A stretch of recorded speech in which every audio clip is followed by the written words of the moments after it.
Aleluia. A little closer, shaking a little deeper. I wanna love you. I wanna know you. 'Cause your love is so much sweeter than anything else I've seen. I wanna know your love. I wanna know your love.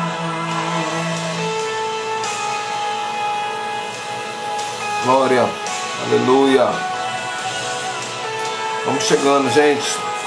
Convidem pessoas aí, aviãozinho. Esse vai ser o nosso hábito diário, mandar aviãozinho. Convide alguém que você nunca convidou para vir para o nosso time, para a nossa tribo, a tribo da cultura de reino.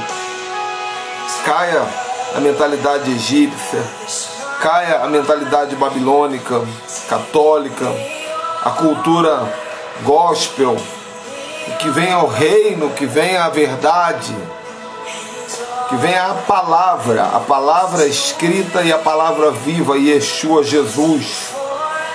Aleluia. Fiquem por aqui, convidem alguém. Hoje você vai subir 40 degraus da sua escada de evolução espiritual. I wanna know your heart. I wanna know your heart.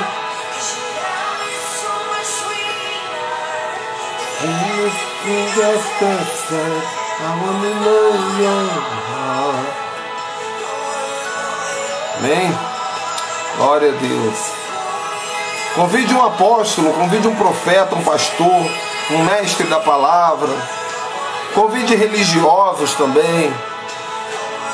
Convida quem crê, convida quem não crê. Aleluia. Quero ver vocês convidando, gente. Mandando aviãozinho aí agora. Esse é o único pedido que eu faço para vocês. Aleluia. Ó, Gleice, o apóstolo. Seja bem-vindo, querido. Glória a Deus. Quero ver os apóstolos aqui do Brasil. Vamos formar uma grande rede de mudança de mentalidade. Amém? Louvado seja o nome do Senhor, Deus de toda a terra. Glória a Deus, glória a Deus. Hoje, segunda-feira, né? Ontem nós tivemos o nosso culto. Ontem, dia 3, é bom falar porque depois vai para o YouTube. Quem está no YouTube fica perdidinho, né? Que o vídeo é feito pelo Instagram e salvo no YouTube. Então hoje é dia 4 de janeiro de 2021. Ontem, dia 3 de janeiro de 2021, nós tivemos a inauguração oficial da nossa igreja online. E a nossa igreja online é um projeto que vem de Deus, irmãos. Ontem, Carlinhos Félix fez o louvor. Quem participou conosco aí foi maravilhoso, muita unção. Eu senti a conexão entre as pessoas espalhadas pelo Brasil e pelo mundo que estavam participando desse culto online. E nossos cultos dominicais às 18 horas aqui no Instagram nada diferem dos cultos da igreja. Pessoas conectadas através da internet, conectadas ao Espírito Santo que está em todos os lugares, com louvor, palavra de abertura, oração, santa ceia. Vai ter tudo, irmãos. E alguém hoje me perguntou assim: apóstolo, onde é a sua igreja que eu quero visitar? E eu disse, é no Instagram. Ah, mas não tem reunião presencial? Eu falei assim, vai até ter. Nós estamos inaugurando, eu quero até dizer aqui, nós vamos inaugurar esse ano aqui, possivelmente agora, em fevereiro ou março, o auditório da nossa base apostólica de Teresópolis. Não vai ser um auditório grande. Por quê? Olha só o que eu vou falar, preste atenção nisso. As igrejas, elas fazem culto presencial e filmam. A nossa igreja vai ser o contrário. Nossa igreja vai ser uma igreja online que vai ter espaço para quem quiser assistir e participar presencialmente. Então toda a nossa estrutura vai ser para fazer um culto online. Nós vamos fazer uma reunião online para alcançar quem está fora do país. Tem gente aqui que está fora do país, para alcançar quem está na quarentena, para quem está doente. Olha, tem um monte de gente hoje que eu fiz oração que está com Covid, está no quarto, não pode sair do quarto, para alcançar hospitais, alcançar presídio. Pastor, esse negócio de igreja online não é de Deus não, é de Deus. Nós vamos alcançar presídio, meu irmão. Tem bandido que tem celular, que fica ligando, dando golpe pelo celular, o celular está dentro do presídio. Agora eles vão poder cultuar a Deus. Os hospitais, tem gente que está dentro de um leito do hospital, vai botar o celularzinho assim, ó, vai ouvir. Nós vamos chamar Sérgio Lopes, vamos chamar Judson de Oliveira, cantores, adoradores de verdade, para adorar, e vamos ter uma palavra. Culto sempre enxuto, de 1h e 10 no máximo. Então eu quero te convidar a botar na tua agenda aí. Se você não tem uma igreja, ou se você está cansado de religiosidade, apóstolo, aqui na minha cidade está cheio de igreja, mas é tudo religiosa. Ninguém fala sobre movimento apostólico, ninguém fala sobre profético, ninguém fala sobre 7 montes, 5 ministérios. O que eu faço, apóstolo? Congrega conosco na nossa igreja online. Amém? Ah, mas eu gosto de estar perto de pessoas. Eu vou te treinar, você abre uma célula apostólica aí, reúne durante a semana com a célula e no domingo, culto online, tá bom? De vez em quando vocês vão ouvir uns barulhinhos esquisitos. A minha cachorrinha tá com a Shih Tzu, né? Ela de 6 em 6 meses ela entra em gravidez psicológica. E ela pensa que tá prenha e ela fica procurando um buraco para se esconder. Ela fica tentando cavar a parede. E como eu tô sozinho em casa, ó, ela tá ali, ó, tentando cavar a parede para se esconder na gravidez psicológica dela. Agora você vê, né? Que ponto nós chegamos. Cachorro com gravidez psicológica. Queridos, hoje nós vamos para mais um vídeo. Esse ano nós vamos trabalhar muito a mentalidade hebraica. E eu sempre vou repetir, pelo menos sempre que eu vou lembrar, eu vou repetir essa frase aqui. Apóstolo Ricardo, o senhor está judaizando? Não, não estou judaizando não. O senhor tá virando judaizante? Não, não estou judaizando. Eu estou desgregorizando. Eu estou limpando a minha mente da cultura grega que foi inserida covardemente na igreja na igreja apostólica de Atos, logo depois, né, dos 300 depois de Cristo, principalmente com o concílio de Constantinopla, e com tanta mistura, o catolicismo, o sincretismo juntou-se com as culturas gregas, e junto com isso veio muita cultura babilônica, muita cultura egípcia, e tanto paganismo, coisa, irmão, do ar, tem coisa de culturas você nem pode imaginar que estão dentro da igreja evangélica hoje. Então, o que eu estou fazendo aqui não é judaizar de maneira alguma. O judeu também tem muitas falhas, falhas graves. Mas eu prefiro ter uma mente hebraica, uma mente judaica, da parte boa, do que ter uma mentalidade grega, filosófica e cheia de paganismo. Agora mesmo as pessoas estavam lá adorando a árvore, adorando a mesa do banquete da Asherá, adorando o espírito natalino. Então eu não aceito isso. Até bati pau aí, porque tem apóstolo que ficou o ano todo de 2020 falando de batalha espiritual e no final do ano bota uma foto abraçado com a árvore de Asherá, dizendo Feliz Natal, próspero ano novo. Eu falo, pelo amor de Deus, é muita hipocrisia, porque nós sabemos que tem meses bíblicos, que tem um ano novo bíblico, está na Bíblia. Irmãos, eu defendo a Bíblia, a palavra, está escrito. Se está escrito, não tem como reclamar. Então vamos falar da palavra, da nossa palavra, da linda palavra de Deus. O tema hoje é equilíbrio entre lei e graça. Gente, fiquem até o final, convidem pessoas que a mente de vocês agora vai entrar em ebulição profética. Amém, gente? Amém? Salmo 119, versículo 1 ao 5. E depois nós vamos para o versículo 11. Vou ler aqui na Bíblia de papel, porque tem no computador aqui, mas a Bíblia de papel, às vezes é tão bom, né? Sentir esse cheirinho. Amém? Então aqui, ó, Salmo 119. Salmo 119 é o maior salmo da Bíblia. Sabia disso? Raramente alguém lê o Salmo 119 todo no culto, porque toma metade do tempo do culto, né?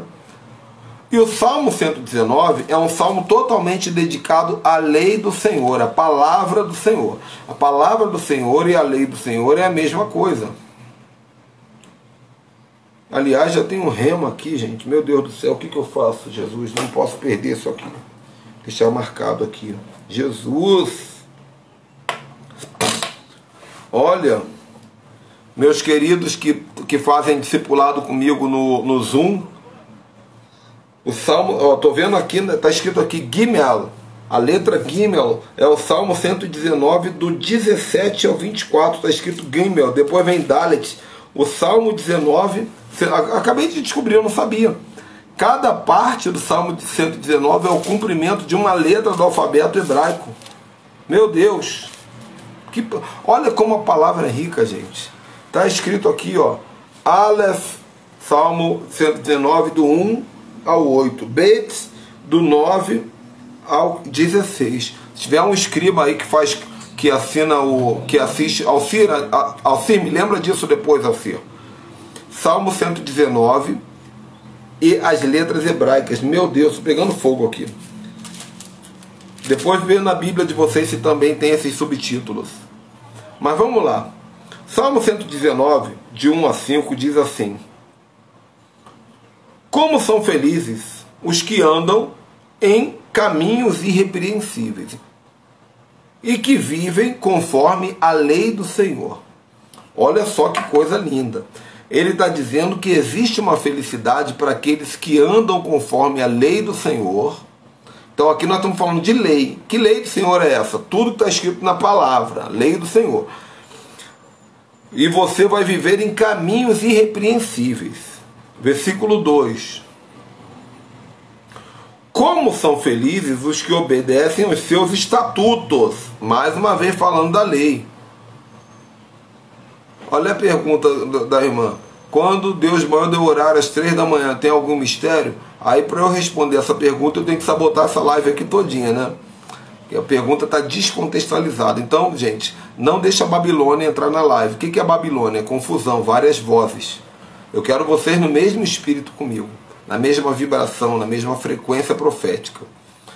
Vou ler de novo. Como são felizes os que andam em seus caminhos irrepreensíveis, que vivem conforme a lei do Senhor. Salmo de 119:1. Como são felizes os que obedecem os seus estatutos. Versículo 2. Versículo 3. Não praticam mal e andam nos caminhos do Senhor. Versículo 4. Tu mesmo ordenaste os teus preceitos para que fielmente fossem obedecidos. Dessa forma, aliás, versículo 5. Quem dera fossem firmados os meus caminhos na obediência dos seus decretos. Olha o que o salmista está dizendo. Ele está dizendo, quem me dera se eu conseguisse cumprir tudo isso que está escrito aqui, meu Deus. Agora vamos lá para o versículo 11. Salmo 119:11. Guardei no coração a tua palavra para não pecar contra ti. Minha irmãzinha está dizendo adeus aí, adeus, minha linda. Vai com Deus, vai procurar lá outra live lá sobre seu sonho. Vai com Jesus, Deus te abençoe, tá? Aqui não tem mimimi não, gente. Para andar comigo tem que ser águia ou tem que ser leão, tá? Não tem mimimi, papo de homem para homem. Eu acredito que vocês já têm idade para ser adultos espiritualmente, homens e mulheres de Deus. Então, se entrar na live para ficar de mimimi, não fica. Apóstolo, se eu tenho medo de perder seguidores, eu não quero seguidores. Quem precisa ter seguidores é Jesus. Eu não quero seguidores. Eu não sou nenhum líder de seita para ter seguidores. Eu aponto vocês para Jesus e para a palavra. Então, se a pessoa entra numa live nossa para poder fazer gracinha, eu bloqueio, eu denuncio, eu blindo, eu dou bronca. Porque eu não estou de brincadeira aqui. Eu fiquei 15 dias de Covid, quase estribuchando para fora ali na cama, e mesmo assim fazendo live para vocês.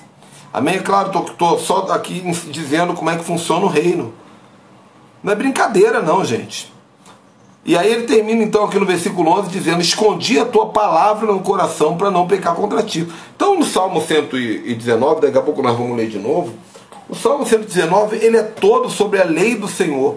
E o que é a lei do Senhor? A lei do Senhor e a palavra do Senhor. Que lei é essa? É a palavra. Primeira vez que a lei surgiu foi quando Moisés recebeu a lei do Senhor nas 2 tábuas de pedra. 5 mandamentos em uma tábua, os mandamentos do homem em relação a Deus. E 5 mandamentos na outra, os mandamentos do homem em relação ao seu próximo.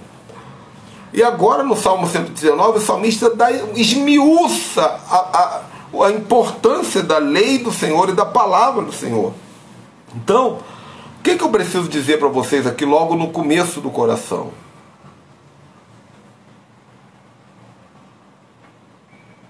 O que eu preciso dizer para vocês aqui não foi você não, Andréia. Foi a outra irmã que disse adeus aqui, só porque eu falei o negocinho, ela disse adeus. Você está na bênção aí, você está ligado até agora. Glória a Deus pela tua vida, minha filha. O que a nossa cultura evangélica diz sobre a lei?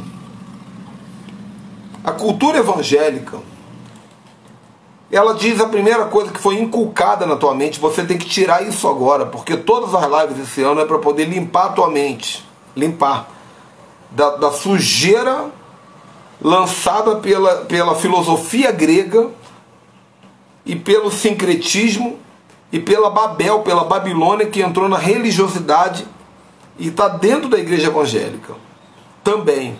Pastor, o senhor está falando mal da igreja? Não, estou falando que a igreja, ela também precisa entender que tem que curar alguns pensamentos.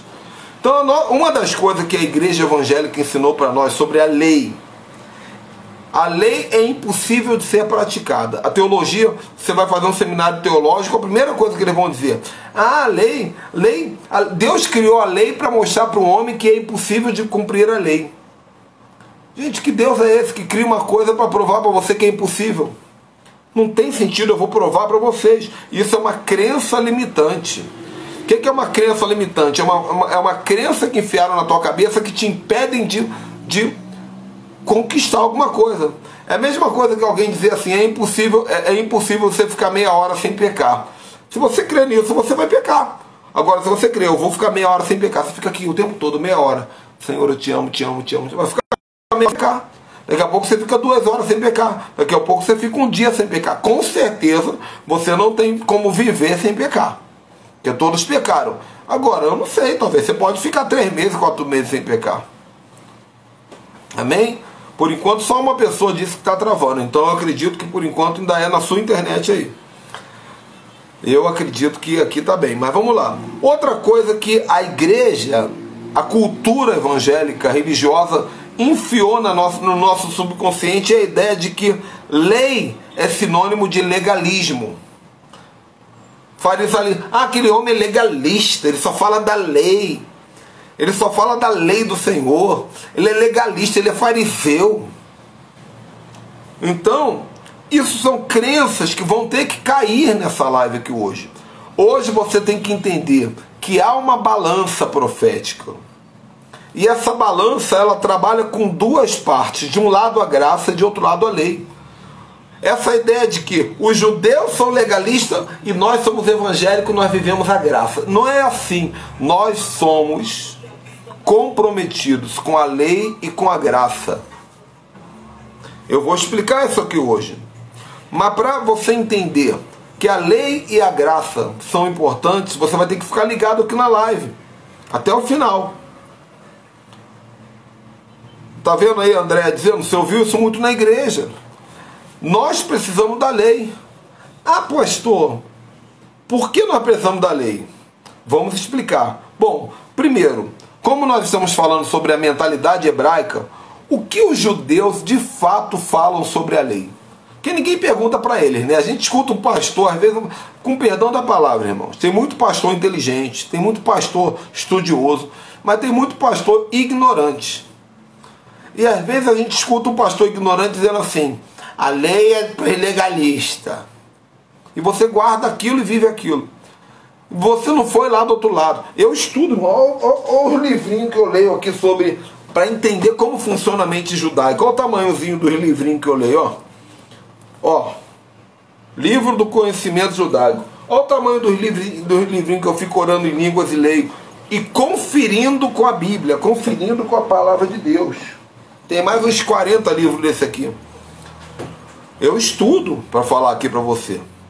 Então, eu estou dizendo para você como o judeu vê a lei. Primeira coisa, a palavra mandamento, ela é chamada pelo judeu de mitzvah. Né? Se você gosta de anotar, anota isso aí. Mitzvah. Mitzvah. Toda vez que eu falar aqui, muitas vezes eu vou falar nas próximas lives, eu vou falar o mitzvah. Vamos cumprir o mitzvah do dízimo. Vamos cumprir o mitzvah disso. Mitzvah. O que é mitzvah? Mitzvah é um mandamento. O que é um mandamento? O mandamento é uma lei. O que é um Pentateuco? O Pentateuco são os 5 primeiros livros da Bíblia. Amém? Aí depois eu digo como se escreve. Me ajuda aqui, meu filho. O Pentateuco, Penta, 5. Penta campeão, ó. Penta, 5. 5 primeiros livros da Bíblia. Esses 5 primeiros da Bíblia são chamados pelos judeus de Torá. Então, o que é a Torá? A Torá são os 5 primeiros livros da Bíblia, onde conta desde o Cântico da Criação, Gênesis, conta o exílio no Egito, o Êxodo, depois a libertação, nós vamos ver aí em Êxodo, Números, aí Deus trabalhando leis, Levíticos e Deuteronômio. A entrada o resumo dos 4 primeiros é Deuteronômio, e também contando a entrada do povo na terra prometida. Esse é o Pentateuco. No Pentateuco, os judeus compilaram 613 mitzvot. Entenderam? Eles pegaram o Pentateuco, ou seja, pegaram aqui os 5 primeiros livros da Bíblia, eles leram, e toda vez que eles acharam um mandamento, eles sublinharam. 1, 2, estou sendo bem didático. 3, obrigado aí, André, escreveu aí como se escreve mitzvah. 4, e eles entenderam que existe na Bíblia, no Pentateuco, na Torá, 613 leis, ou, na nossa palavra que nós aprendemos aqui, mitzvah. Agora, o que eu preciso que você entenda sobre os judeus, para quebrar essa crença de que Deus criou as leis para provar que o homem não é capaz de cumprir a lei, né? O judaísmo, se você conversar com um judeu, você vai ficar maravilhado com a sabedoria judaica. O judeu entende que Deus é amor. Você sabia que o judeu acredita na graça? Mas ele acredita na graça e também na lei. Como é que funciona isso? O judeu entende que Deus é amor. O amor perdoa as pessoas imperfeitas, mesmo quando elas não são 100% corretas. Mas esse Deus também é o Deus da lei, que tem confiança suficiente na sua capacidade de atingir pelo menos uma nota suficiente para ser aprovado. Então entenda como funciona essa analogia. Você nessa vida, você deve cumprir as leis de Deus. Pastor, mas eu não consegui cumprir nem 70% delas, pastor. Eu pequei muito, mas eu me esforcei muito. O máximo que eu pude fazer para me esforçar, eu fiz. Legal, querido, é bem provável que você passou de ano. Você foi aprovado. Então eles entendem que no dia da sua morte, isso é a mentalidade hebraica. Apóstolo, o senhor concorda 100% com isso ou não? Praticamente.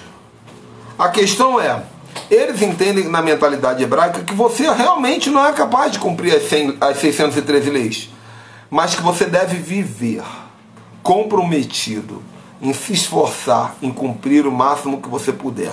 de maneira que quando você chegar no dia do seu julgamento, Deus vai decidir se você foi aprovado ou não. Isso vai ser chamado na nossa cultura evangélica gospel pentecostal de pedrinhas na coroa. Na nossa cultura gospel evangélica pentecostal chama de galardão. Amém? Então é a mesma coisa. Nós acreditamos que lá em cima, além da salvação, Deus vai definir onde você vai morar. Se você vai morar nas mansões celestiais, você vai ficar mais perto, mais longe, pedrinha na coroa. Só que a mentalidade evangélica ela é muito superficial. O pessoal fala assim: irmão, você vai ganhar mais uma pedrinha na coroa. Pedrinha pra quê, irmão? Pra minha coroa ficar mais pesada na minha cabeça?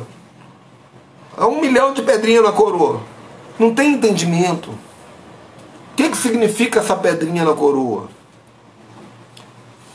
Então, nós temos que sair da superfície e tentar entender realmente o que Deus está dizendo. O que Deus está dizendo é o seguinte: eu criei as leis para que você cumpra. Ah, você se esforçou em cumprir e não conseguiu? Eu vi. Agora, você não se esforçou em cumprir? Eu também vi. Agora, você nem leu a minha lei? Ah, eu vi.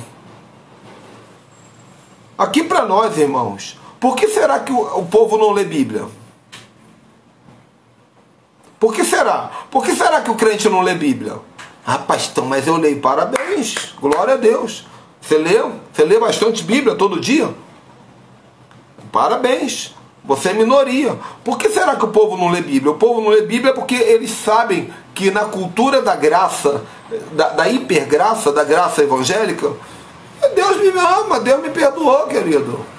Para que me ler Bíblia? Então o que você faz? Para de comprar Bíblia.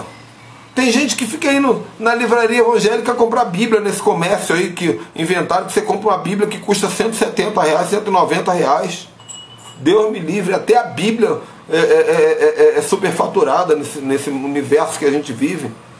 Aí você tem aquele monte de Bíblia e você não lê nenhuma. Sabe por que você não lê nenhuma? Porque você já aceitou no seu subconsciente que você não precisa cumprir as leis. E você vai abrir Bíblia. Sabe o que a Bíblia vai falar para você? Lei. A Bíblia vai falar lei. Então existe uma crença, existe uma como é que eu vou chamar? Uma lenda, mas é uma lenda que faz sentido. Ó, o Alcir está dizendo, só porque tem capa bonita. É verdade. Agora tem as Bíblias bonitas. Minha filha pediu uma Bíblia de amigo oculto.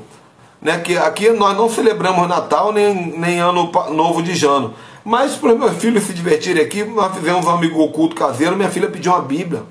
Eu falei, uau, que Bíblia maravilhosa. Toda legal, cheia de coisa nova que eu nunca sabia que existia. No meu tempo não tinha. Tem Bíblia para tudo, né? É tudo comércio. Mas amém. Eu gosto dessa aqui, ó. Vou mostrar a Bíblia que eu leio. Essa aqui, ó. Essa Bíblia que eu gosto, ó. Uma Bíblia comum, sem comentário nenhum embaixo. Nenhum, sabe por quê? Porque ai daquele que colocar um tio nas palavras da lei, do Senhor. Então comentário, o pessoal lê aqui, lê embaixo e pensa que é Deus falando. Não, eu não gosto de Bíblia comentada. Tradução normal, NVI, ou então João Ferreira, Revista Corrigida, João Ferreira de Almeida, e eu abro a Bíblia e leio. Pronto, a Bíblia aqui, ó, R$40, R$30. É a minha Bíblia. Tranquilinho. Né? Agora, vamos lá. Existe uma crença, meu Deus, eu tenho tanto para falar, mas o tempo vai render. Vocês estão recebendo de Deus aí, ó, na introdução, alguma coisa? Eu consegui falar alguma coisa até agora? Existe uma história e que faz muito sentido e que eu acredito que pode até ser verdade, que é contada entre os judeus na sinagoga, que diz que quando as pessoas morrem, Deus faz 4 perguntas para a pessoa. Preste atenção nisso. Por favor, preste atenção nisso. Deus faz 4 perguntas. A primeira pergunta: você conduziu honestamente seus negócios? Com honra, com decência? O Sérgio Lopes, ontem eu tive um tempo com o Sérgio Lopes, né? E o Sérgio Lopes me contou que ele tem muitos amigos judeus, né, que ele vai para Israel de vez em quando, e o judeu falou para ele assim: eu não faço negócio com o evangélico, que evangélico dá cheque sem fundo, evangélico não paga as contas, evangélico cobra juros exorbitantes, evangélico promete e não cumpre, marca agenda e não cumpre. O judeu falando. Porque o judeu ele é extremamente decente nos negócios. Porque os 5 últimos mandamentos, todos eles falam sobre você respeitar o próximo. Então, a primeira pergunta que Deus vai fazer, de acordo com a história: você conduziu seus negócios honestamente, com dignidade, com honra, com decência? Segunda pergunta que Deus faz, depois traz se puder. Segunda pergunta que Deus faz quando a pessoa morre: você reservou tempo regular em cada dia para estudar a Torá? Olha a pergunta. Você reservou tempo?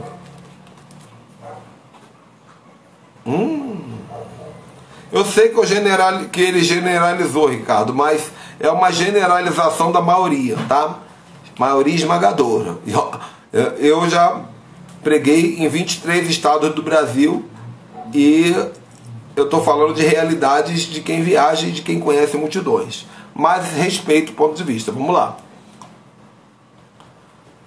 Segunda pergunta: você reservou tempo para estudar diligentemente a Torá diariamente? Isso aqui agora tem a ver com a primeira tábua, porque a primeira tábua, os 5 primeiros mandamentos, primeira tábua da lei, fala do cumprimento em relação a Deus.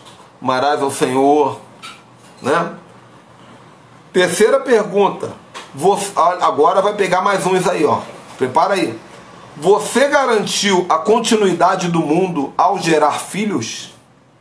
Ai, pastor, eu vou casar, mas não vou ter filho não, porque filho dá despesa, filho dá trabalho. Você vai matar uma geração, você vai morrer e não vai deixar uma genealogia. Não ter filhos é quase a mesma coisa de que matar uma criança no ventre. É você abortar uma genealogia. Ah, pastor, mas eu não posso ter filho, eu tenho problema de esterilidade. Você já viu Deus passar por uma pessoa estéril na Bíblia e deixá-la estéril pelo menos uma? Outra coisa, o judeu diz: se você não pode ter filho, pelo menos adote um. E dê continuidade à sua genealogia. Olha como isso é sério. E tudo isso é baseado na lei. Existem versículos sobre isso. E a quarta pergunta, essa aqui, ela é muito linda. Você esperou ansiosamente pela redenção do mundo? Porque existe uma regra, eu falei isso na live anterior, na live sobre Adão, Eva, aborto e homicídio, que vocês devem ter assistido. Eu falei que existe uma lei judaica chamada Tikkun Olam, que significa consertar o mundo. Deus fez o mundo imperfeito e deu para o homem a responsabilidade de trabalhar resolvendo os problemas. Então, o médico existe porque Deus ajudou o homem a ter inteligência para curar doentes, né? O agricultor existe porque Deus deu para o homem capacidade de fazer a terra brotar. Então, nós temos que olhar para o mundo pensando: eu preciso fazer o mundo melhor. Ao invés de nós pensarmos assim: o mundo já é no maligno, o anticristo está voltando, vamos ficar aqui escondidinho dentro de casa. Nós temos que pensar com expectativa no nosso papel. Por isso que eu prego na visão apostólica nos 7 montes. Irmão, vai vir o anticristo? Deixa ele vir, pau nele. Nós vamos continuar fazendo nosso trabalho o melhor que pudermos. Mesmo que ele nos atrapalhe. Deus deu poder à igreja. Então, aqui tem algumas considerações, né? Vou falar para vocês mais algumas considerações surpreendentes sobre a mentalidade hebraica em relação à lei. Nenhuma lei, nenhuma das 613 leis, nenhuma das mitzvahs falam sobre fé, sobre crer, sobre acreditar. Pastor, então, como é que pode? Sabe por que não fala? Sabe por que Deus não falou sobre fé lá em Gênesis, Êxodo, Números, Levítico, Deuteronômio. Sabe por que Deus não falou sobre fé? Porque Deus falou sobre ação e deixou a fé para a graça. Ah, então eu tenho que largar a ação? Não, porque a palavra de Deus diz: a fé sem obras é morta. Lei e graça. A fé sem obras é morta. Então, Deus começou preparando o povo, ensinando o que nós temos que fazer. Para que existe a Torá? Para que existe a palavra? Para que existe a Bíblia? Para que existe a lei? Para Deus ensinando. O que nós temos que fazer em relação ao próximo, em relação a nós, em relação à natureza, em relação aos animais, em relação à vida, em relação... Tem lei para tudo, irmão. Depois de tudo, lá na frente Deus vai falar, agora eu vou falar, tem graça também. Se você tentou cumprir a lei e não conseguiu, eu te amo também, vou te ajudar. Isso é a graça. Não pense na graça sem pensar na lei. Não faz sentido. Estou dando muitos exemplos para vocês aqui, estou dando motivos para vocês refletirem. Não é obrigado a concordar comigo, mas eu estou dando 1000 motivos para vocês refletirem. A fé sem obras é morta. Que obras são essas? Ai, a vontade que eu tenho de ajudar o próximo. Não, as obras não são vontade. Obras aqui fala sobre mitzvahs, sobre mandamentos, sobre leis. Porque as obras que surgem no coração do homem nem sempre são boas. Então não adianta, você vai virar um LBV, um espírita. Você pratica boas obras que você mesmo criou, que não tem fundamento na palavra. Então quando a palavra diz a fé sem obras é morta, não é a obra que você acha que tem que fazer, não. É a obra que a palavra diz. Por isso que eu estou sempre ensinando para vocês. Para minha turma do Zoom, que são meus filhos espirituais que assistem a aula no Zoom, que inclusive hoje 21 horas vai ter aula exclusiva para os meus filhos espirituais, eu lembro que eu ensinei a letra Dalet. O Dalet fala sobre o que tem que ajudar o que não tem. É um mandamento, é uma mitzvah. Se você não pode passar por uma pessoa que não tem algo que você tem sem compartilhar. Pastor, nunca imaginei isso. É porque você não leu, está escrito. Está escrito. No Novo Testamento também, parábola do bom samaritano. O que tinha, o levita passou e não ajudou. O sacerdote passou e não ajudou. Aí veio o bom samaritano, foi lá e ajudou, porque ele tinha como ajudar. Tirou do bolso, sacrificou, mas ajudou. Ele estava cumprindo ali. Ele não fez aquilo porque ele era bondoso apenas, ele estava cumprindo uma lei, enquanto os outros quebraram essa lei. Amém, gente? Isso é um ensino. Isso é um ensino. Eu falei, ano passado eu dediquei o ano a conectar vocês com os maiores apóstolos do Brasil, profetas. Vocês conheceram um monte de gente através de nós. Mas esse ano eu quero que você conheça a palavra. Esse ano eu quero conectar você com o Pai, com a palavra. E que você conheça o que eu tenho para te ensinar também. A fé sem obras é morta. Para que existe a lei? A lei existe para você ter o poder de decidir se peca ou se não peca. Porque a decisão de pecar ou não pecar não tem a ver com a sua consciência. A consciência humana é corrompida. Qual é a sua noção de pecado? Pode ser nós vamos falar sobre isso, mas pode ter sido uma noção cultural. Você pode falar, pecado é jogar futebol.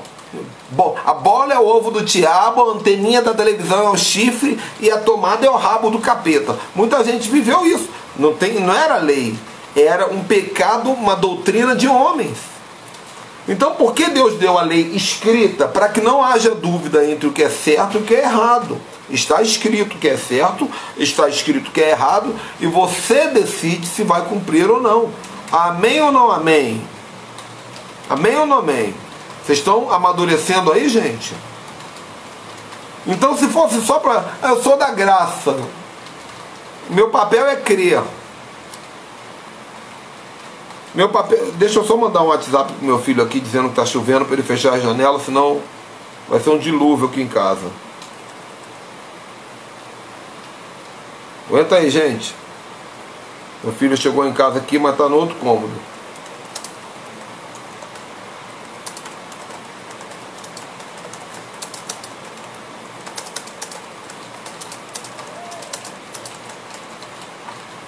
Vamos lá, voltei. Tá dando para entender, queridos? Eu tô sendo didático. Uma das minhas poucas qualidades é ser didático, tá bom? É uma das minhas poucas qualidades é tentar pensar. Tem uns apóstolos que ensinam de uma maneira tão surreal, né, que você não dá nem para entender o que ele está falando.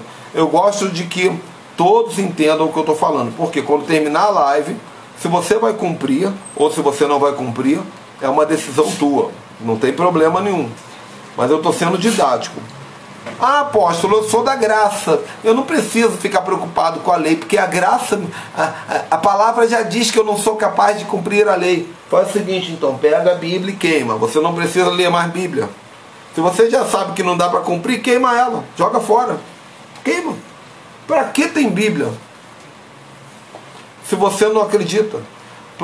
Ricardo está dizendo aí, ó, Ricardo Ferreira, o próprio Jesus diz: eu não vim para revogar a lei, eu vim para cumpri-la. Só que ele veio para cumpri-la de uma maneira que o judeu não tinha entendido, ele veio para trazer um entendimento. Então vamos falar aqui sobre dois pontos de vista diferentes entre o evangélico e o judeu. Toda vez que eu falar evangélico aqui, irmãos, eu não estou falando do cristão raiz. O cristão raiz é o cristão da igreja de Atos. Eu procuro tentar o máximo possível ser cristão raiz. Eu tento não ser evangélico, nem católico, nem budista, nem nada disso. Pastor, mas o senhor prega nas igrejas evangélicas? Só isso que eu faço. Eu prego no Brasil todo, viajei esse Brasil todo fora pregando em igreja evangélica. Mas eu preciso entender que você é muito mais, eu preciso que você entenda que você é muito mais do que evangélico. Porque evangélico acabou se tornando uma cultura, uma modinha. Nós somos mais do que isso. Nós somos raiz, nós somos cristãos. Discípulos de Cristo e dos apóstolos. Mas se você quer ser intitulado de evangélico, entre os títulos todos que tem, evangélico é o melhorzinho. É o melhorzinho. Melhor do que ser chamado de católico, né, de sei lá de quê. É evangélico. Mas eu quero que você entenda que você é muito mais do que isso. A palavra evangélico não está na Bíblia, né, gente? Mas vamos lá. Mas nós cremos no Evangelho e vivemos o Evangelho. Então, dois pontos de vista diferentes entre os evangélicos e entre os judeus. O que os evangélicos dizem? Deus deu a lei para provar para o homem que as leis não podem ser cumpridas. O que os judeus dizem? Olha que coisa linda. Olha que coisa linda. Enquanto o evangélico diz: a lei não dá para ser cumprida, o judeu diz assim: Deus deu a lei como a chance do homem para mostrar o seu esforço. É como se Deus estivesse dizendo assim: eu acredito em você, cara, vai lá. Vai lá. É a mesma coisa, irmão. Eu moro num apartamento no 3º andar e aqui não tem elevador, é escada. E aquela escada, irmão, que parece que cada andar equivale por 6. E o meu filho está aqui no quarto. Meu filho é adolescente, tem 17 anos. Agora imagina eu falar para o meu filho assim: filho, vai ter mudança amanhã, nós vamos nos mudar. O caminhão vai parar aqui 5 da manhã e você que vai carregar tudo, tá? Você vai fazer a mudança. Eu sei que ele não vai dar conta de fazer a mudança toda. Vai chegar uma hora que os ombros dele vão estar arrebentados, ele vai estar cansado. Mas se ele for um filho fiel e obediente, ele vai mostrar assim: pai, aqui ó, meus ombros, eu fui até onde pude, pai. Eu consegui descer com a metade da mudança, pai. Quebrei a geladeira. Geladeira só rolando pela escada. Mas eu dei, pai, eu dei o meu melhor. Então eu dei a lei, sabendo que ele não podia cumprir, mas eu estava dizendo para ele: eu confio em você, eu confio que você vai dar o seu melhor. Eu confio no seu esforço.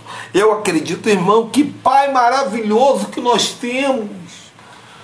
Olhe para isso, olhe para a lei com essa mentalidade. Você vai amar a lei, você vai amar a palavra. Quando você vê na palavra dizendo, aquele que é instruído na palavra, reparta seus bens com aquele que instrui. Você vai falar assim, eu creio que eu sou capaz. Quando você abrir a Bíblia, vai ter um texto lá falando, nós vamos falar aqui das leis esquisitas. Já, aguenta aí. Deixa eu ver quanto tempo eu tenho. Ainda tô indo bem. Amar a palavra, você tem que acreditar que você pode amar, meu Deus do céu.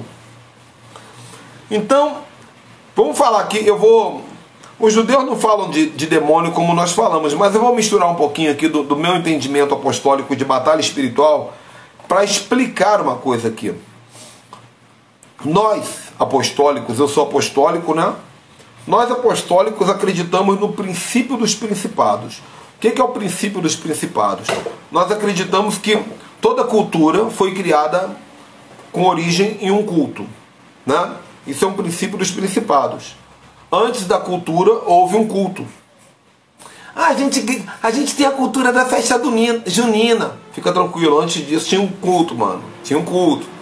Que a gente pula fogueira na dança de caipira. Legal, bonitinho. Tinha um culto antes disso. Mas o Halloween não é nada demais, é só pedir doce e brincar. Antes disso tinha um culto. Mas a árvore de Natal... Antes disso tinha um culto. Toda cultura, ela vem de um culto e de um cultivo, de uma oferenda. Culto, cultura, cultivo. Isso é princípio dos principados. Agora entenda uma coisa que eu vou falar para vocês aqui. Os principados, eles fazem as culturas parecerem a coisa mais normal do mundo. Muito bom te ver aqui, pastor William. Lembrando, pastor William, 9 horas, 21 horas, horário de Brasília, teremos o nosso Zoom de hoje, porque amanhã eu vou estar dirigindo de manhã.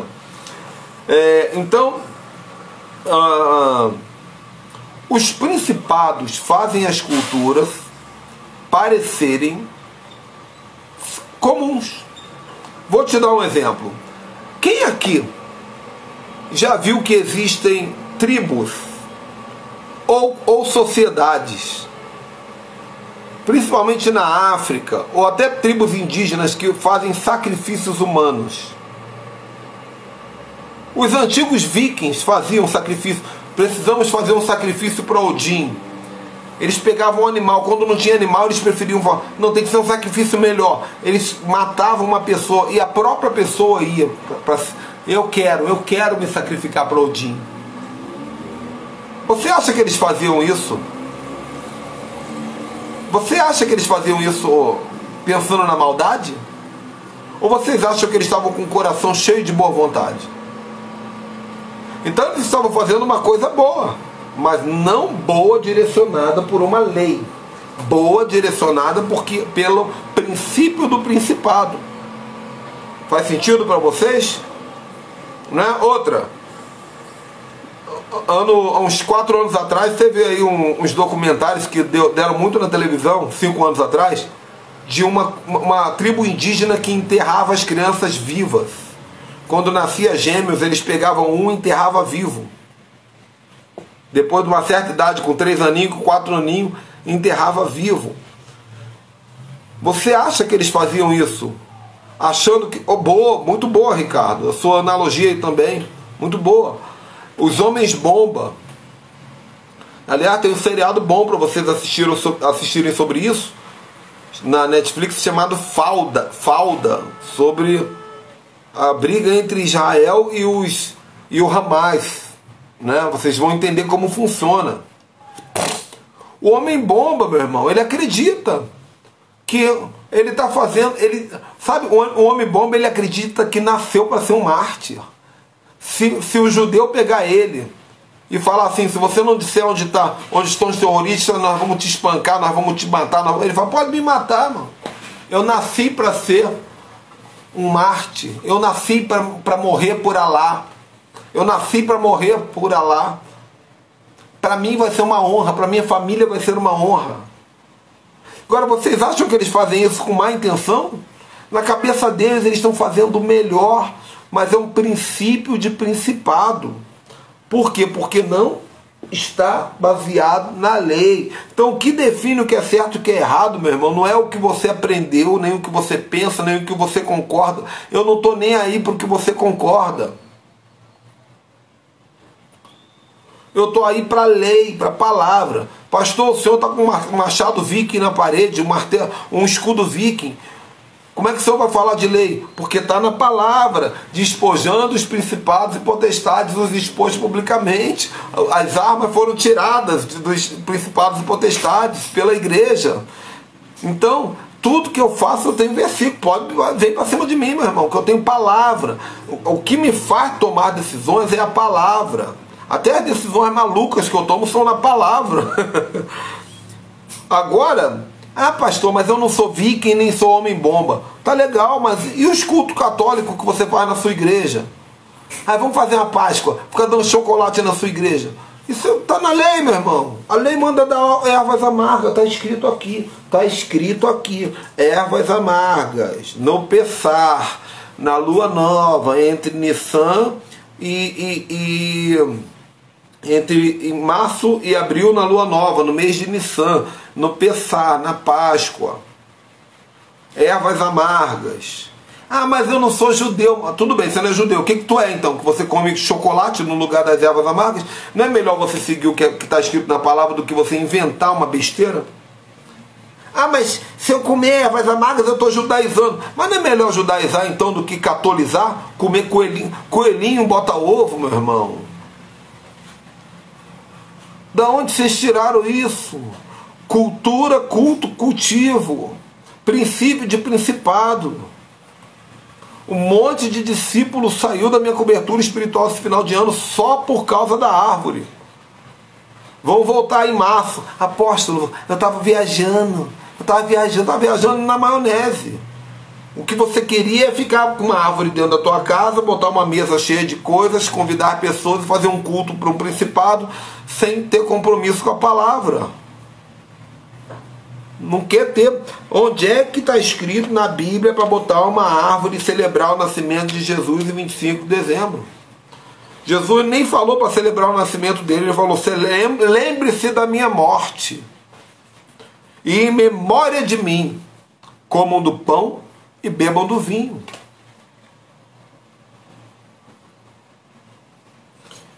Celebração do nascimento de Jesus é a celebração do nascimento do humano Jesus, aquele que morreu. Por isso que canta a música Pobrezinho nasceu em Belém. Quem disse que ele era pobrezinho? O rei, o dono do ouro e da prata.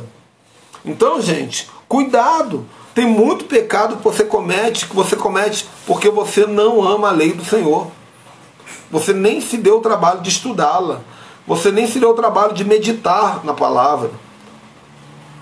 E quando escuta uma live como essa, daqui a pouco nunca mais vai querer entrar numa live comigo. Nunca mais. Sabe por quê? Porque a palavra chama para o comprometimento. E a pessoa não está disposta. Quantos amigos eu perdi nessa reta final de 2020? Porque aliás, esse ano todo gregoriano, esse ano todo de 2020, quantos amigos eu perdi porque eu comecei a ensinar a verdade. E o pessoal queria que eu ficasse vivendo um evangelho de mentira, evangelho de meu Deus do céu, eu não posso nem falar certas coisas que eu estou preparando vocês. Cuidado com a religião. Cuidado com a religião. A religião consome vocês e não te dá nada em troca. Daqui a 10 anos vocês vão ser a mesma coisa. Cuidado com a religiosidade. Cuidado com os princípios de principado dentro da igreja. Cultura maligna. Sai da Babilônia. Sai dela, povo meu. Ai, meu Deus. Eu tenho mais 20 minutinhos com vocês, será? Amanhã a live vai ser mais rápido, porque amanhã eu vou estar na rua. Vou fazer live na rua, porque vou estar resolvendo os problemas. Vou ter que ligar o celular na rua e fazer a aula na rua. Então vai ser 30 minutos, 40 no máximo. Então, me abençoem. Fiquem aí. Por que Deus colocou no meio do jardim a árvore da vida e a árvore do conhecimento do bem e do mal? O que significa o conhecimento do bem e do mal? Por que Deus falou para o homem não comer da árvore do conhecimento do bem e do mal? Porque a árvore do conhecimento do bem e do mal significa: eu sei o que é certo e errado e não preciso mais que o Senhor me diga. Eu sei o que é bom e o que é mal. Eu sei o que é bem e sei o que é mal. Eu sou capaz de saber o que é certo e o que é errado. Eu sou capaz de tomar decisões sozinho. Quando o homem comeu da árvore do conhecimento do bem e do mal, ele estava dizendo assim: eu não preciso da lei, eu não preciso. Sabe por quê? Porque agora eu sou inteligente, eu sou capaz de tomar minhas próprias decisões. Recém-nascido, recém-criado, já sou homenzinho. E Deus nunca quis que o homem tomasse decisões por conta própria. Deus sempre disse: eu vos dou a escolha entre o bem e o mal, escolho a vida para que vivas. Eis que põe diante de ti a vida e a morte, escolha a vida, escolha, livre-arbítrio. Mas a palavra vai dizendo, por isso mais uma vez eu vou dizer, Salmo 119, 1 e 5, para quem chegou atrasado: bem-aventurados os irrepreensíveis no seu caminho, que andam na lei do Senhor. Bem-aventurados os que guardam as suas prescrições e buscam de todo o teu coração. Não praticam iniquidade, andam nos seus caminhos. Tu ordenaste os teus mandamentos para que o cumpramos, Senhor. Arrisca, está escrito, arrisca. Tomara, sejam firmes os meus passos, para que eu observe os seus preceitos que estão escritos. Escondi a palavra no meu coração, escondi a lei no meu coração, para não pecar contra ti. Quanto crente tem adultério, vive em adultério? Se está escrito, não adulterarás. Quanto crente faz fofoca? Se está escrito, não dirás falso testemunho. Eu vou dizer mais. Tem 61 pessoas online aqui, era para ter 1000, mas tudo bem. Tem 60 pessoas agora, uma saiu. Dessas 60, eu duvido que pelo menos 7 conheçam os 10 mandamentos de cor. Vocês não sabem, eu estou falando de vocês, representando os evangélicos todos, irmão. Não é de você, não estou citando aqui, não estou acusando um indivíduo, não. Estou generalizando agora. Vocês não sabem nem o nome dos 12 discípulos de Jesus. Vocês não sabem nem o nome das 12 tribos. Alguns nem sabem que o nome de Jesus nem Jesus é. E vai me falar que ama a lei do Senhor, que escondeu a palavra do coração para não pecar contra ele. Ah, mas eu sou da graça. A sua graça virou desgraça, porque não tem lei. A graça é Deus te ajudando a cumprir aquela parte que você não conseguiu cumprir. Lembra da analogia que eu falei do meu filho descendo com a mudança? Sabe o que é a graça? É quando eu venho correndo, subindo a escada e vejo meu filho cansado. Eu digo assim: filho, vai descansar, meu lindo, porque eu sei que você fez o teu melhor. E agora papai vai carregar. Eu vou te mostrar como é que carrega uma geladeira. Vem cá, ó. Vou te mostrar. Isso é graça. A palavra de Deus existe para nos mostrar o caminho do certo e do errado. Agora, para finalizar, faltam 5 ou 10 minutinhos no máximo, irmãos. Para finalizar, existe uma coisa na cultura hebraica, na cultura judaica. Na verdade é judaica. Eu boto hebraica só para quem entra na live não se escandalizar de primeira, né? Existe uma coisa na cultura judaica que eles chamam de Shukim. Chukim. Shukim. O que é o Shukim? São as leis que parecem não fazer sentido. Você já viu que tem lei no Antigo Testamento que parece que você fala assim: essa aqui Deus devia estar doidão quando escreveu, não tem sentido nenhum. De onde Deus tirou esse negócio? Não tem sentido. Por que Deus fala para não comer camarão? Por que Deus fala para não comer porco?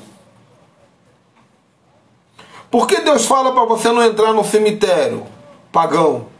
No cemitério que não seja judaico, caché? E tem muitas outras. Se vocês lembrarem de alguma aí, podem escrever para me ajudar. Por que Deus dá algumas leis que você fala assim: ô Senhor, por quê? Por que o judeu não pode botar a mão em porco? Não pode tocar nos porcos? Tem umas leis, se você ler Levítico, gente, o pessoal nem gosta de ler Levítico. Tem umas leis ali que você fala assim, mano, onde Deus tirou isso aqui? Então, o que é um shukim? Shukim é uma lei que parece não fazer sentido. Agora, vou explicar o que são os shukins. Shukins não pode comer caranguejo, mesma coisa dos crustáceos, né, que se alimentam de mortos. São leis. Algumas dessas eu não cumpro. Eu já botei no meu coração, não vou comer porco. No final do ano passado eu falei, não vou comer porco. Eu fui pregar num lugar, só tinha comida carne de porco. E eu ainda não fui macho o suficiente para dizer, não, irmão, não. Então eu estou evoluindo, gente. Confesso, adoro camarão. Eu estou evoluindo, eu confesso. Eu vou chegar. Deus está amadurecendo a gente aos poucos. E tem coisa que também nós não vamos nos tornar extremamente legalistas. Você vai fazer o máximo que você pode. Lembra da mudança que eu falei. Então o que eu estou aqui? Onde é que eu estava? O que são as shukins? Essas leis que parecem não fazer sentido. Na verdade, elas não são leis irracionais. Elas são apenas razões que não foram conhecidas. Você sabia que tem coisa que você não consegue racionalizar simplesmente porque ainda não chegou a hora? Tem coisa que você fala assim, ah, Senhor, isso não faz sentido para mim. Simplesmente é porque ainda não chegou a hora de fazer sentido. Não chegou o dia. Aí um dia, lá na frente, o médico vai descobrir que se você não comer esse porco, a taxa de mortalidade sua, você ia ter mais 20 anos de vida. Estou dando um exemplo. Aí você vai dizer assim, ah, bem que Deus falou. Aí vão descobrir, ah, quem come camarão, o bisneto, nasce com problema não sei o que lá. Só estou dando um exemplo, gente, só estou dando um exemplo. Cabelo cai. Estou dando um exemplo. Aí você vai dizer assim, ah, agora entendi. Ou seja, Deus não te disse tudo, Ele simplesmente te ajudou te dizendo, não faça isso, faça isso, faça isso, não faça isso. Mas Ele não te deu satisfação de tudo. Entendeu? Então o homem não sabe de tudo. Nós teríamos que ser Deus para saber de tudo. Quando Deus deu a lei, há centenas de anos atrás, milhares, Deus deu a lei pensando naquela época e pensando nos dias de hoje, no que vai acontecer amanhã. Tem lei que só vai fazer sentido amanhã, mas Deus já deu a lei. Então, a lei Shukim, que é a lei que não faz sentido para nós hoje, ela é uma das leis mais importantes e maravilhosas. Sabe por quê, queridos? Porque elas nos fazem confiar na sabedoria divina. Quando você lê uma lei que você não entende e cumpre essa lei, você na verdade está dizendo assim, Senhor, eu confio na sua sabedoria. Eu confio na sua sabedoria. Outra coisa, esse tipo de lei serve para treinar sua autodisciplina e obediência. É igual a irmã aqui falando do jejum, ó. Irmão, você não precisa entender o que é dízimo para entregar o dízimo, não. Pastor, eu preciso de um estudo mais esmiuçado sobre dízimo. Não, meu irmão, é uma lei. Entrega o dízimo. Acabou. Fim de papo. Ah, mas aqui eu gostaria de entender. Legal, o dia que você entender vai ser bom. Você vai ser uma pessoa mais inteligente. Mas independente se você entende ou não, está escrito, entrega o dízimo. O dízimo é do sacerdote. Está na Bíblia. O dízimo é do sacerdote. A oferta é para sustentar o tabernáculo ou o templo. Ah, mas é que se eu não der o dízimo na minha igreja, eles não vão conseguir pagar o ar-condicionado. Você quebrou uma mitzvah, você quebrou uma lei, porque te ensinaram uma outra lei. Uma cultura de principado. Dízimo é para o sacerdote. Pastor, vai fazer um estudo sobre isso em breve. Só não faço agora porque eu não quero. Irmão, eu odeio explicar para as pessoas princípios de dinheiro. Principalmente o dízimo. Porque se você não for capaz de entregar o dízimo pela fé, é melhor não entregar. O primeiro dízimo, eu acredito, ô Divina, que primícia e dízimo é a mesma coisa. Mas isso aí é outra história. Não vamos brigar por causa disso não, porque eu sei que aqui metade dos crentes vão entrar em crise. Inventaram uma cultura de primícia paralela aí, para poder ganhar dobrado. Eu sou raiz, irmão. Primícia, primeiros frutos. Por isso que é 10% você pega lá. Mas não sou contra também a visão de primícias, não. Só que eu não quero entrar nisso. Eu ainda não sou maduro o suficiente para falar de primícia. De repente eu ainda tenho que aprender algumas coisinhas, confesso. Mas até hoje não desceu. Não ficou claro para mim a diferença de dízimo para primícia. Para mim o dízimo é uma primícia. Mas você... o Ricardo está falando de Abraão. Ricardo com Ricardo, meu irmão, é uma guerra. Porque ele está falando antes de mim, é o que eu ia falar. O primeiro dízimo da Bíblia não tinha mandamento, irmão. O primeiro dízimo não tinha mandamento.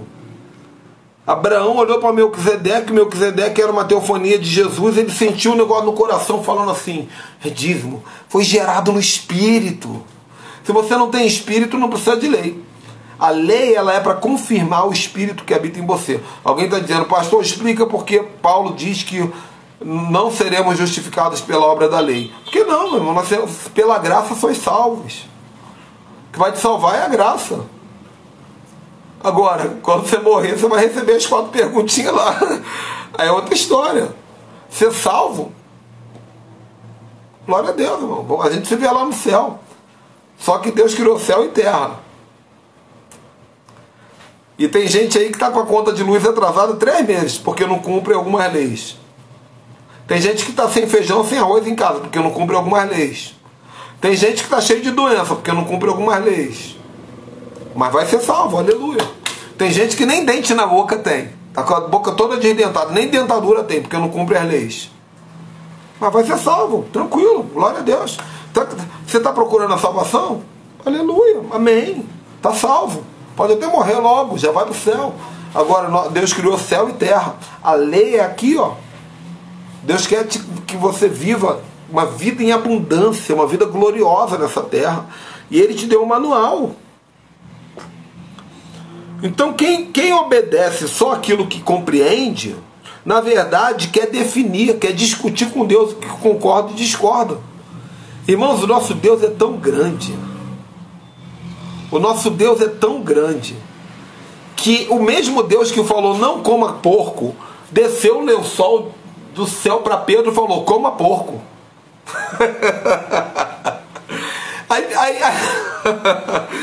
Aí Pedro pegou a Bíblia e falou, Senhor, deixa eu te dar uma aula de teologia aí, ó. Está escrito aqui, Senhor. Pedro foi discutir teologia com Deus. Só que Deus é a própria teologia. Deus é o pai da lei. Deus governa sobre a lei. E se você anda no Espírito, meu irmão, você anda na palavra, você anda na lei. Entende? Nós precisamos ter comunhão com o Espírito Santo. Nós precisamos ter obediência à palavra. Né? Nós precisamos ter vida e intimidade com Deus e nós precisamos receber a graça.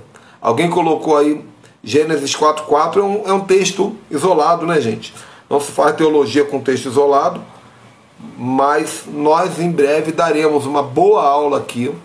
Eu vou chamar alguém que é especialista em primícia. E eu aqui do outro lado vou bater boca com essa pessoa online aqui. Vamos na palavra. Irmão, ninguém é dono da verdade. Vamos na palavra. No final do debate, nós vemos o que a palavra diz. Sabe? É assim que se faz. No final, nós vemos o que a palavra diz. Agora, o ser humano tem uma necessidade muito grande de se sentir dono da razão na hora. Então eu sei que quando acabar a live vai ter gente que vai querer discutir certos assuntos comigo hoje ainda. Por quê? Porque senão a alma não vai ficar saciada. Fica tranquilo, fica de boa, meu irmão. Tá tudo bem, tá tudo na paz, segue a vida. Aleluia. Glória a Deus. O que eu estou fazendo aqui, gente, vocês não me conhecem. Eu, além de apóstolo, profeta, mestre, estudioso da palavra, eu sou master coach, analista comportamental, analista transacional, formado em programação neurolinguística, crítico por excelência e questionador. O que eu estou fazendo aqui é sacudindo a sua capacidade de pensar. Oi, Sandra, minha linda, que bom te ver aqui. Eu estou sacudindo a sua capacidade de pensar. Eu estou mexendo com suas sinapses cerebrais. Eu estou fazendo o que a religião não deixa você fazer. A religião diz assim, ó, ou você é calvinista ou você é arminianista. Ou você é pré-tribulacionista ou você é pós-tribulacionista. Ou você é isso. Eu não sou nada disso, eu sou, irmão, servo do Altíssimo. Estou em constante evolução. E algumas coisas que hoje podem ser verdade para mim, amanhã talvez nem sejam. Aleluia. A palavra é a verdade. Ensina-nos a verdade. A tua palavra é a verdade.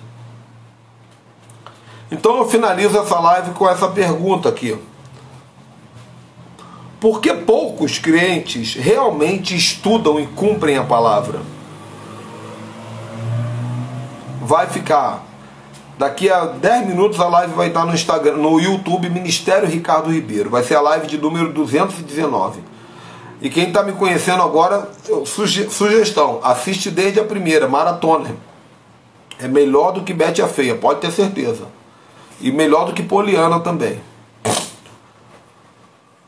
Assiste porque tem muita riqueza nessas lives.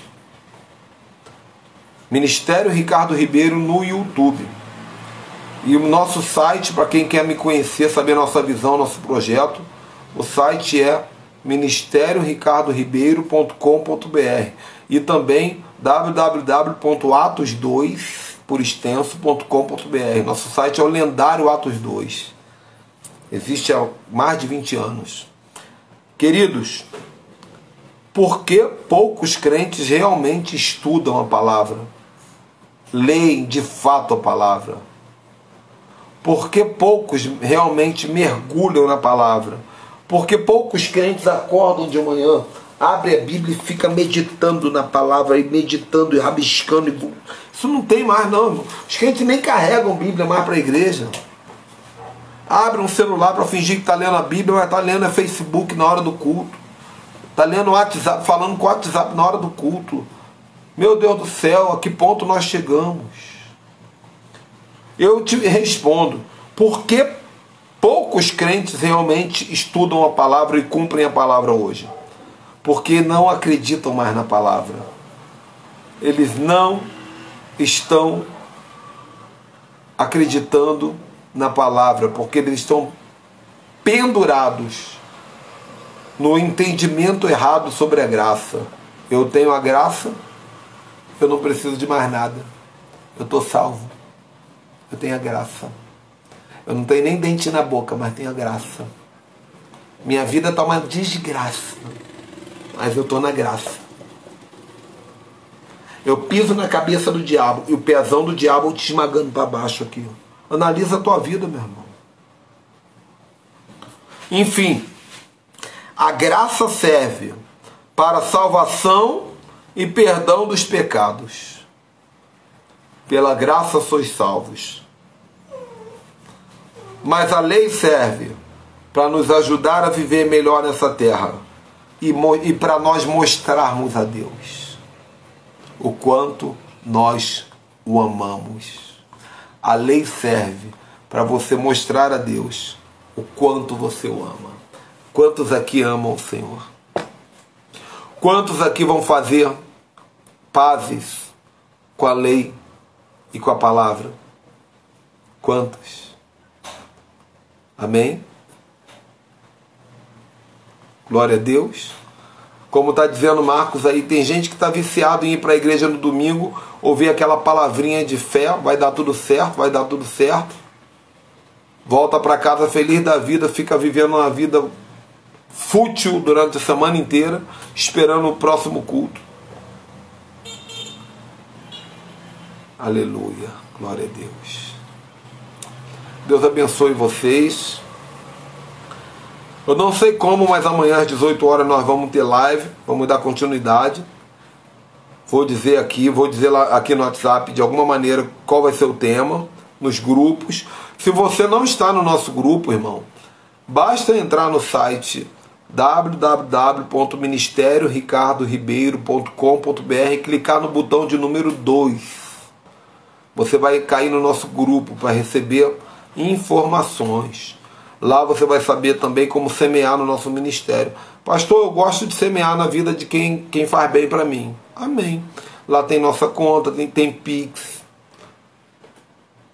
Ah, mas eu não gosto de semear. Sem problema nenhum, não tem problema nenhum. Eu vou continuar aqui semeando a palavra na tua vida até você se tornar um apóstolo, meu irmão, um profeta. Eu quero que você seja dobro, o triplo, o 10 vezes o que eu faço. Eu quero que você faça melhorado, uma versão melhorada de nós. Amém? Deus abençoe vocês. Quem quiser falar comigo, se não for para poder brigar teologia, me chame no WhatsApp. Meu WhatsApp também está no meu site, botão número 1. Você fala direto comigo no WhatsApp, porque eu acredito que quem não é acessível não é merecido. Amém? Glória a Deus. Eu estou tão feliz de estar aqui com vocês que dá vontade de não acabar a live nunca. Mas eu vou parar, vou orar um pouquinho, porque às 21 horas eu vou fazer um Zoom com os meus filhos apostólicos. Nós estamos estudando com eles sobre as letras do alfabeto hebraico. Coisa mais linda do mundo. Profético que tem atrás de cada letra. Deus abençoe. Tchau, tchau. Essa live vai ficar no YouTube, live 219, YouTube Ministério Ricardo Ribeiro. Tchau, tchau.